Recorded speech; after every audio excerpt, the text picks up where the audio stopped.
see? Let me move the camera. So Tom just gets home. And he goes, I can't smile right. The face is still messed up from teeth. He's like, and I'm like, okay. I don't know what this is. I thought all of the Amazon orders were in.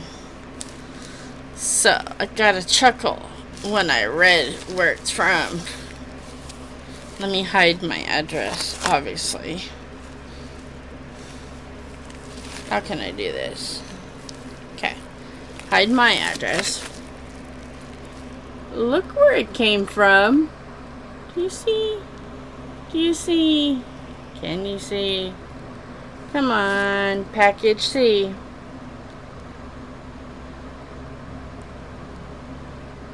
Sesame Street? Really? So, I'm just gonna open this. I have no idea what this is. This could be something, I don't know. Gonna open it. We're gonna see what comes from Sesame Street.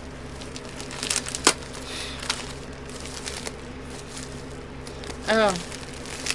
It's ooh, I bet I know what this is. I bet I know what this is. We're gonna do a quick unpacking. Just a quick peek. We're not gonna do everything. I'll do an actual physical unboxing later. But I think I know what this is. If I can open this up. Really? The bottom of it was open. It just slid right out. Ain't that something? I think this is my son's train. It is. I got him a train for Easter. It's another project I gotta do. For any of my train buffs,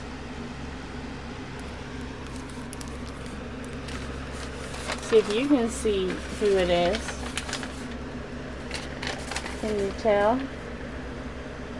Any of my train fans, can you tell?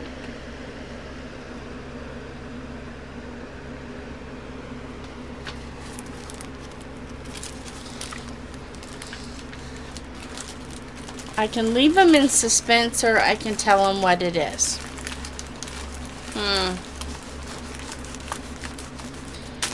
My son adores the Flying Scotsman. Flying Scotsman. So, we won't be doing the whole unboxing and everything yet. We'll wait on it. I'll just stick it in a box since the plastic is ruined. Okay. So this will just go in the box. But for a moment I thought I lost my mind. I didn't remember what this was. We'll just put this in the Amazon box right there. Whoops. I'm sorry, Carl. I didn't mean to whack you in the face. So that was just a quickie video. Surprise! Okay, and with that, I'll see y'all later. Gonna get back to doing videos. I'm working on the wolf. So it's a goodbye for a few moments. Bye. Hi. It's been a few moments. So we decided to make this one video, 2 parts. You've seen the before. You've seen me surprised about what could possibly come from Sesame Street. And I said I was going to do an unboxing, and of course there would be a kit up and me making it. But no. I knew I wanted to make this second part. So guess what? Done! Da da da da! I had to do it early.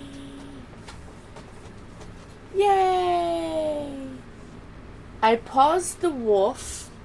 I'm doing it again. I paused the wolf so I could focus on getting this done. Look how sparkly it is. It's lovely. Very sparkly. So, of course, we couldn't show a train without a special guest.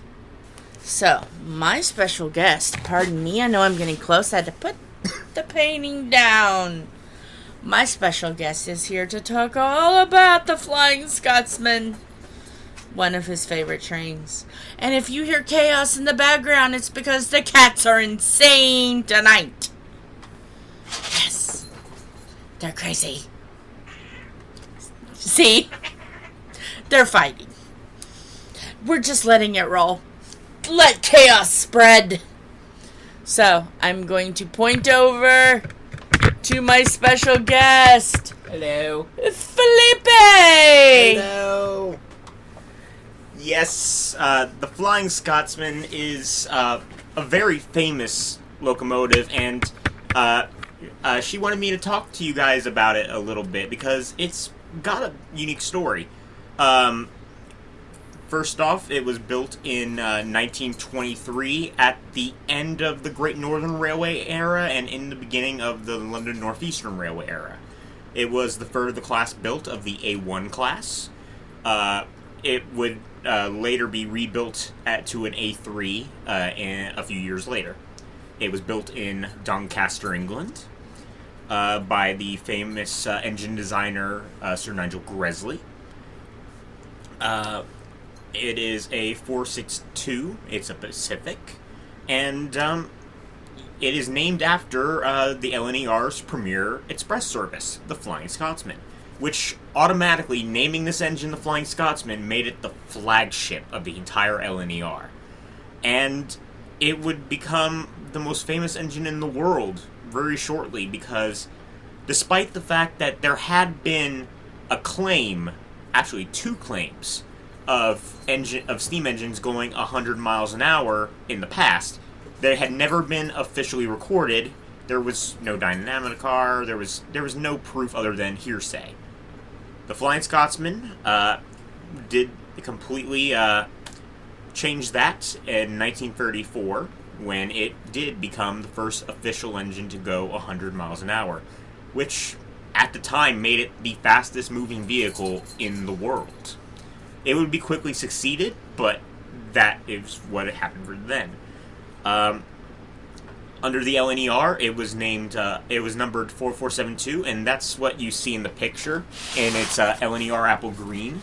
I believe that happened in early preservation, that photo, because it's still without any of the later modifications, and it is in authentic green from the LNER. It would later be renumbered under British Railways into 60163, which is actually what it's currently running as now, 60163. And it kept running until toward the end of steam in 1963. And a group tried to save it called Save Our Scotsman, and they failed. Then a millionaire decided to buy it, and he ran it for a while. Then he went bankrupt. But there's a reason why he went bankrupt. Actually, no. I don't know the reason why the first one went bankrupt. The second one, though, it was another millionaire. He saved the Scotsman, and he decided he had a dream. He was taking it to the USA to go on tour.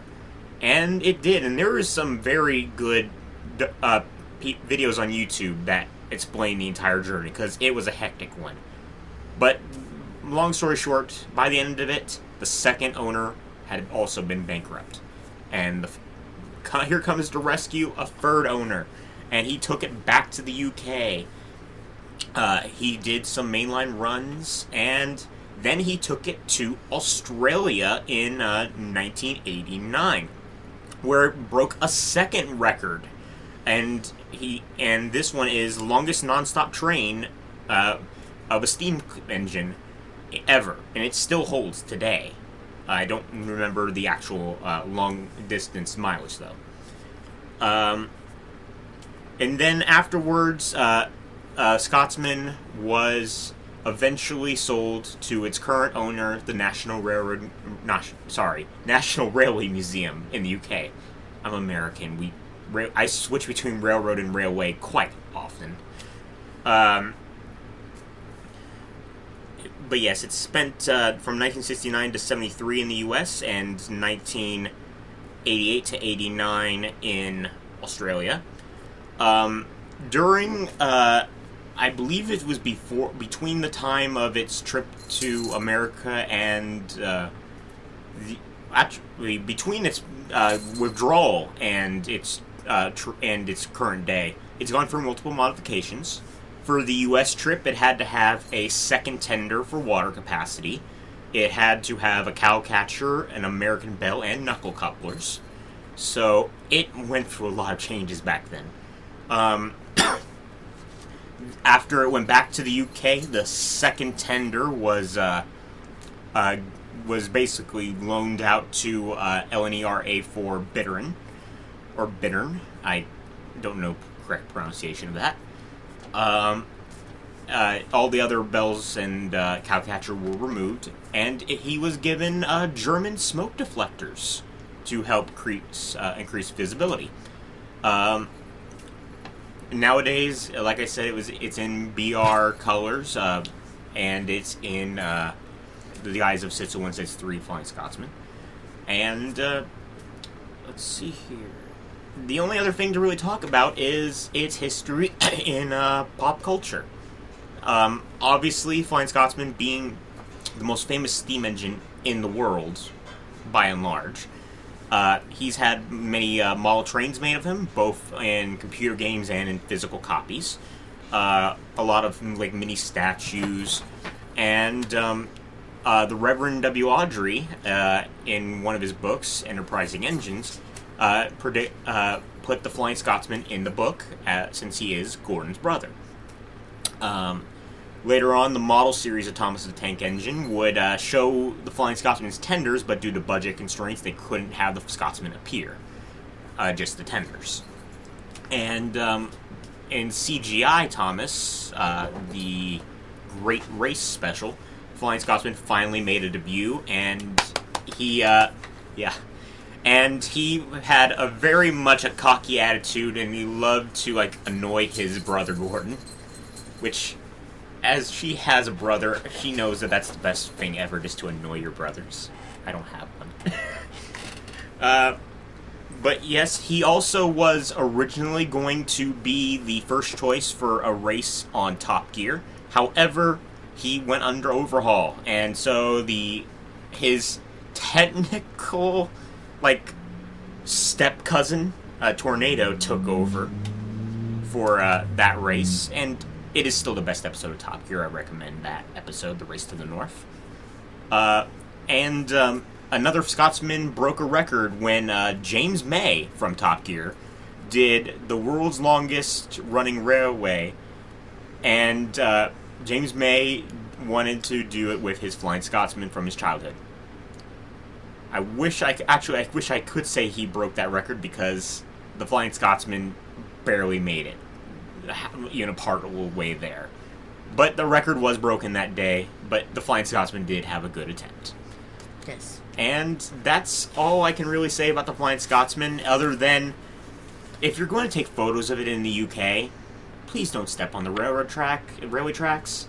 They have had a lot of trespassers trying to take photos of the Scotsman on private land, and a lot of people have almost gotten injured. Trains have been delayed on the main line, and if you keep doing that, then we're not going to have these rail excursions in the future. Yep. And that's not just in the UK, that's here too. Yeah. Guys, don't get on the train I tracks. know the big boy is popular, but please don't. Don't get on the railroad tracks. I don't want smushed friends! But anyway, Philip, if you would like to hold up your train. Yep. As you can tell, he loves trains. I love trains. Trains are his life. I've collected them my entire life. Yes. I work at a heritage railroad. Yes. Trains are... I'm going to end this with an old saying, and a lot of railwaymen will tell you the same thing. Steam engines, or locomotives in general, are the closest things that us as humans will probably ever make to manufactured life. They breathe, they eat, they drink, they have mood swings. Oh boy, do they have mood swings. They have attitude. They honestly are just very fascinating. Fascinating machines. Yes. So now we know the answer to the question. What comes from Sesame Street? Famous train, the Flying Scotsman. Came from Sesame Street. Bye, everybody. I hope you enjoy this video. See you guys soon. Remember, you are loved, you're wanted, you're appreciated, you're welcomed, and you will not be judged by you just being you. Don't forget to be a light in the darkness and let your little light shine.